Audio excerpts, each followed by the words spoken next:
اور اپنی اولاد کو مفلسی کے خوف سے قتل نہ کرنا، کیونکہ ان کو اور تم کو ہم ہی رزق دیتے ہیں۔ کچھ شک نہیں کہ ان کا مار ڈالنا بڑا سخت گناہ ہے، اور زنا کے پاس بھی نہ جانا کہ وہ بے حیائی ہے اور بری راہ ہے۔ اور جس جاندار کا مارنا اللہ نے حرام کیا ہے اسے قتل نہ کرنا مگر جائز طور پر، یعنی بفتوائے شریعت۔ اور جو شخص ظلم سے قتل کیا جائے، ہم نے اس کے وارث کو اختیار دیا ہے کہ ظالم قاتل سے بدلہ لے، تو اس کو چاہیے کہ قتل کے قصاص میں زیادتی نہ کرے کہ وہ منصور و فتح یاب ہے۔ اور یتیم کے مال کے پاس بھی نہ پھٹکنا مگر ایسے طریق سے کہ بہت بہتر ہو، یہاں تک کہ وہ جوانی کو پہنچ جائے۔ اور عہد کو پورا کرو کہ عہد کے بارے میں ضرور پرسش ہوگی۔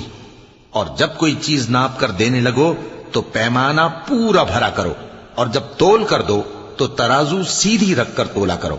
یہ بہت اچھی بات